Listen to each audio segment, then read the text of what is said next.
సుమన్ టీవీలో మీ business promotions కోసం ఈ కింది నెంబర్ను సంప్రదించగలరు.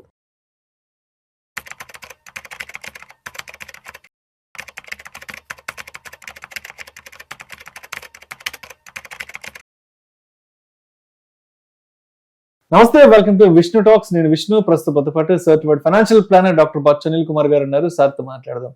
అనిల్ గారు నమస్తే సార్. నమస్తే విష్ణు గారు. Welcome to Vishnu talks. Thank you అండి. సో అనిల్ గారు, అమెరికా దేశ అధ్యక్షుడు ట్రంప్ ఏ సమయంలో ఏం మాట్లాడతాడో తెలియదు, ఏ సమయంలో ఎలా మాట్లాడతాడో తెలియదు, ఏ సమయంలో ఎటువంటి దుశ్చర్యలకు పాల్పడతాడో తెలియదు, ఏ సమయంలో ఏ దేశం మీద తెగబడతాడో తెలియదు.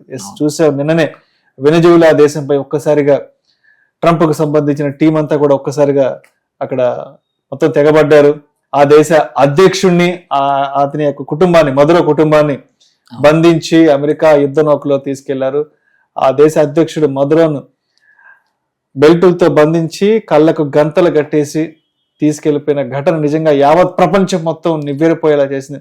ఎందుకు ట్రంప్ ఇటువంటి దారుణమైన దుశ్చర్యలకు పాల్పడుతున్నాడు? ఒక దేశ అధ్యక్షుణ్ణి అంత అమానుషంగా దాడి చేసి అలా తాడుతో బంధించి బెల్టులతో బంధించి ఎందుకు ఆ విధంగా తీసుకెళ్లే పరిస్థితులు ఎందుకు అతను తీసుకొస్తున్నాడు? అసలు ఒకటి, ఇది ఫస్ట్ థింగ్ చూడాల్సింది ఏంటంటే, ఇది ఈ రోజు జరుగుతున్నది కాదు. అమెరికా మొదటి నుంచి కూడా తన ఎకనామిక్ ఇంట్రెస్ట్ ని కాపాడుకోవడానికి అటు ఇరాక్తో కానీ సిరియాలో కానీ ఎక్కడ కూడా ఎన్ని కంట్రీస్లో అన్ని చోట్ల ఇంటర్వెన్షన్స్ అనేది చేస్తూ ఉంది.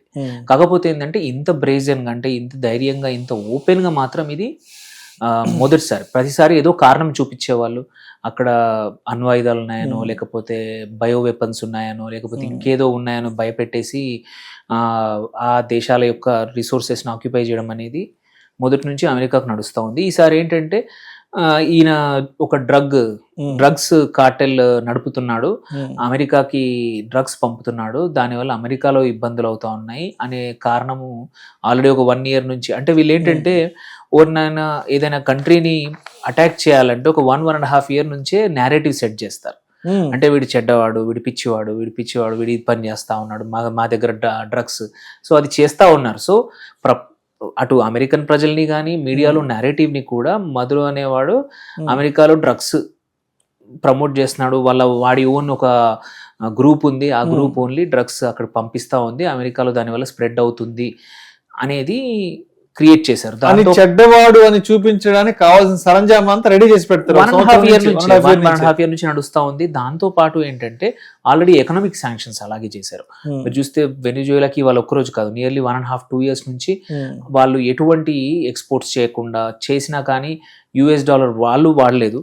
ఓన్లీ ఎక్సెప్ట్ చైనాతో తప్పించి మిగిలిన వాణిజ్యం కూడా వెనిజువేలాకి ఎక్కువగా లేదు లాస్ట్ 1.5 year నుంచి. ఈవెన్ ఇండియాకి కూడా చూసుకున్నా వెరీ లిమిటెడ్ ఉంది. మన ఇండియన్ ఇన్వెస్ట్మెంట్స్ ఉన్నాయి, అది కూడా స్పెసిఫికల్లీ ఆయిల్ సెక్టర్లో కొంచెం, అండ్ ఫార్మాలో కొన్ని కంపెనీస్, అండ్ ఐరన్లో ఈ 3-4 ఒక 5-6 కంపెనీస్ తప్పించి మేజర్ ఇన్వెస్ట్మెంట్స్. ఎందుకంటే ఈ రిస్క్ అని చెప్పేసి మన కంపెనీస్ కూడా మోస్ట్లీ బ్యాక్డౌట్ అయ్యాయి, ఆర్ ఎక్స్పాన్షన్కి లాస్ట్ 1.5-2 years నుంచి దిగలేదు. ఎందుకంటే వాళ్ళు మొదటి నుంచే ఈ పాలసీ అనేది ట్రంప్ తోటే కాదు, ట్రంప్ కన్నా ముందున్న బైడెన్ కూడా మోరార్లెస్ ఇలాంటిదే చేశారు. రీజన్ ఏంటంటే, ఒకటి, అమెరికాకి ఏంటి మొదటి నుంచి కూడా ఏ దేశంలో పెట్రోల్ డీజిల్ ఉన్నాయంటే ఆ కంట్రోల్ అనేది వాళ్ళకి కావాలి. Okay. So nearly $17 trillion worth oil అక్కడ ఉంది. అండ్ నంబర్ 1 వరల్డ్ లో ప్రూవెన్ రిసోర్సెస్ తీసుకుంటే, oil resources, crude oil resources తీసుకుంటే ప్రూవెన్ అంటే ఆల్రెడీ ఇంత ఉందని ఎస్టిమేట్ చేసి క్యాల్కులేట్ చేసిన దాంట్లో నంబర్ 1 వెనిజువేలా. సో వెనిజువేలా దగ్గర చమురుకి సంబంధించిన వనరులు పుష్కలంగా ఉన్నాయి. వాళ్ళ తర్వాతే సౌదీ అరేబియా. మనం ఏదైతే అంటామో వరల్డ్ లో బిగ్గెస్ట్ ప్రొడ్యూసర్ ఎవరు? Saudi Arabia, followed by Canada, ఆ తర్వాతనే US కానీ మిగిలిన అన్ని కంట్రీస్, 10 top 10 కంట్రీస్ ఏవైతే, నైజీరియాని కానివ్వండి, రష్యా కానివ్వండి, UAE కానివ్వండి, ఇరాక్ కానివ్వండి, ఇవన్నీ కూడా టాప్ 10లో ఉన్న. ఫస్ట్ మాత్రం ప్రొడక్షన్ వైజ్ చూసుకుంటే ఇప్పుడు సౌదీ, బట్ అవైలబిలిటీ ఉంది మాత్రం మనకు వెనిజువేలాలో. సో వీళ్ళు ఏంటంటే వెనిజువేలాలో ఈ రిస్ట్రిక్షన్స్ వల్ల 1.5-2 years రిస్ట్రిక్షన్స్ వల్ల ఇన్ఫ్రాస్ట్రక్చర్ ఆయిల్ తీయడానికి సరిపడా లేదు. అందుకే 8 లక్షల బ్యారెళ్ళు మాత్రమే రోజు తీయగలుగుతున్నారు. వాళ్ళు యాక్చువల్లీ వాళ్ళకున్న ప్రూవెన్ రిజర్వ్స్తో ఈవెన్ రోజుకు 2-3 మిలియన్ బ్యారెల్స్ ఆయిల్ తీసినా కానీ ఎటువంటి ఇబ్బంది లేకుండా తీయొచ్చు వెనిజువేలా మంచిగా నడిస్తే. బట్ ఇబ్బందులకు గురి చేశారు కాబట్టి వాళ్ళు ఎక్స్పాండ్ చేయలేకపోయారు. కొత్తగా ఏ కంపెనీస్ మనలాంటి ఇండియన్ కంపెనీసే కాకుండా చైనీస్ కంపెనీస్ కూడా అగ్రెసివ్గా ఇన్వెస్ట్మెంట్ చేయకుండా ఇబ్బంది పెట్టారు. ఓన్లీ చైనా మాత్రం క్రూడ్ ఆయిల్ కొనేది ఈ 8 లక్షల బ్యారెల్స్ ఏదైతే ప్రతిరోజు ప్రొడక్షన్ అవుతుందో ఇప్పుడు కరెంట్లీ, అది కూడా ఎక్కువగా చైనాకి వెళ్తోంది. చైనా సప్లైలో వెనిజువేలా 5% సప్లై చేస్తోంది. అంటే వెనిజువేలా నుంచి 5% వస్తూ ఉంది, మిగిలింది రష్యా, మిగిలిన అన్ని చోట్ల కొంటా ఉంది. సో మనమైతే నియర్లీ 2 years నుంచి వెనిజువేలా నుంచి పెద్దగా తీసుకోవట్లేదు, తీసుకున్న చాలా తక్కువ తీసుకుంటున్నాము. అది తీసుకున్నది కూడా డాలర్లో కాకుండా మన వేరే కరెన్సీల్లో డీల్ చేస్తాం. సో ఇప్పుడు ఇంపార్టెంట్ ఏంటంటే వీళ్ళు చేసింది రిసోర్సెస్ కోసం నియర్లీ $17 ట్రిలియన్ వర్త్ ఆయిల్ ఉంది. అదొకటే కాదు, Venezuela is the biggest country, దేనికి బంగారం రిజర్వ్స్ ఉన్నాయి. సౌత్ అమెరికాలో నిక్షేపాలు కాదు, వాళ్ళ దగ్గర gold reserves nearly 1.2 trillion worth of gold reserves ఉన్నాయి. సో అంటే వెనిజువేలా ఏంటి, రిసోర్స్ రిచ్ నేషన్, కాకపోతే పూర్ గవర్నెన్స్ అయితే బాగాలేదు. ఇంతకుముందు హ్యూగో చావేస్ కానీ ఆయన తర్వాత వచ్చిన మదూరో కానీ ఏంటంటే మోర్ స్టార్టెడ్ ఏమంటారు, ప్రజల మనుషుల్లాగా స్టార్ట్ అయ్యారు. ఆ తర్వాత ఎలక్షన్స్ అన్ని చేసి కొంచెం డిక్టేటర్షిప్ మాత్రం తీసుకొచ్చారు. కాకపోతే దాన్ని బూచి చూపించి మాత్రం వీళ్ళు ఆక్యుపై చేశారు. ఏంటంటే మాత్రం ప్యూర్గా వాళ్ళు ఇంటెన్షన్, మనం చెప్పాల్సిన అవసరం లేదు, ఆయనే చెప్పాడు దేశాన్ని రన్ చేస్తాము, మా ఆయిల్ కంపెనీస్, మా అమెరికన్ కంపెనీస్ వెళ్ళి అక్కడ ఇన్వెస్ట్ చేస్తాయి, ఇన్వెస్ట్ చేసి మేము ఆయిల్ తీస్తాము, అన్ని కంట్రీస్కి అమ్ముతాము అని ఓపెన్గా మేము లాభాలు పొందుతాము, అటు వెనిజువేలాకు కూడా ఇస్తామని చెప్పి మాత్రం అటు ట్రంప్ చెప్పాడు. సో అంటే ఇంత ఓపెన్గా బ్రేజన్గా చెప్పడం అనేది అంటే ఇంతకుముందు జరగలేదు. ఇంతకుముందు ఏంటంటే రీడ్ బిట్వీన్ ద లైన్స్ అంటాం, అంటే చెప్పేవాళ్ళు.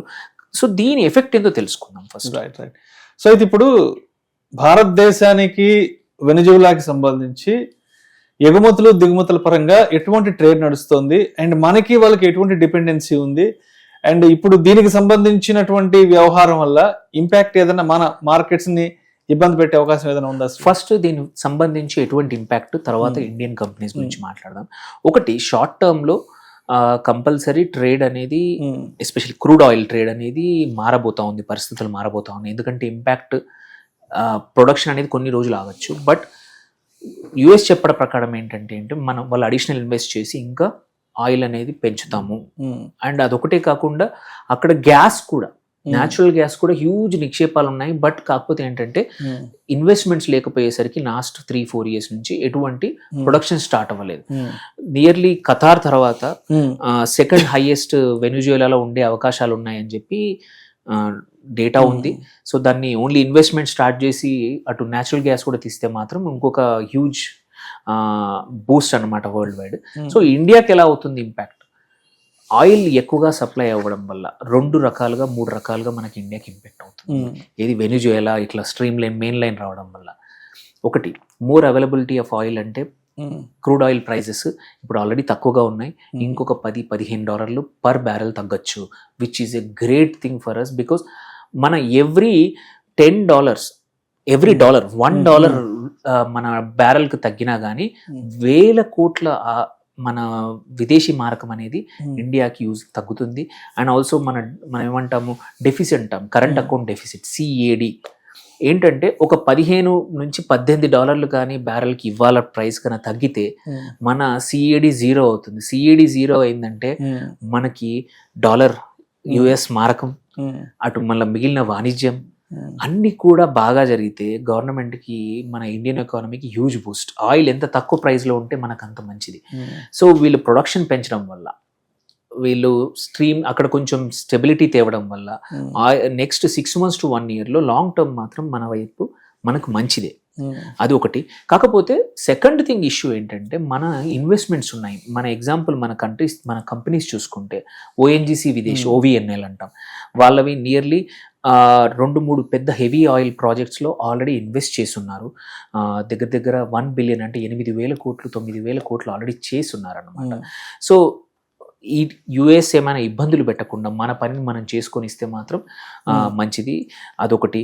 అట్లాగే ఇండియన్ ఆయిల్ కూడా ఇన్వెస్ట్ చేస్తుంది. అక్కడ పెట్రో కరాబోరో అని ఒక కంపెనీ ఉంది, దాంతో జాయింట్ వెంచర్లో ఒక 4% ఈక్విటీ ఆ కంపెనీలో ఉంది. అట్లాగే ఆయిల్ ఇండియా లిమిటెడ్ OIL అది కూడా ఇన్వెస్ట్ చేసి ఉంది. మళ్ళీ మన మేజర్ ప్రైవేట్ రిఫైనరీస్ 2 ఉన్నాయి. రిలయన్స్, సో రిలయన్స్ ఏంటంటే pre-2019 యాక్చువల్లీ వీఆర్ ద బిగ్గెస్ట్ బయర్స్. బికాజ్ ఏంటంటే వెనిజువేలాలో ఉన్న క్రూడ్కి ఏంటంటే హెవీ క్రూడ్ ప్రాసెస్ చేయగలిగే కంపెనీస్ యుఎస్లో ఉన్నాయి, ఇండియాలో ఉన్నాయి, చైనాలో ఉన్నాయి.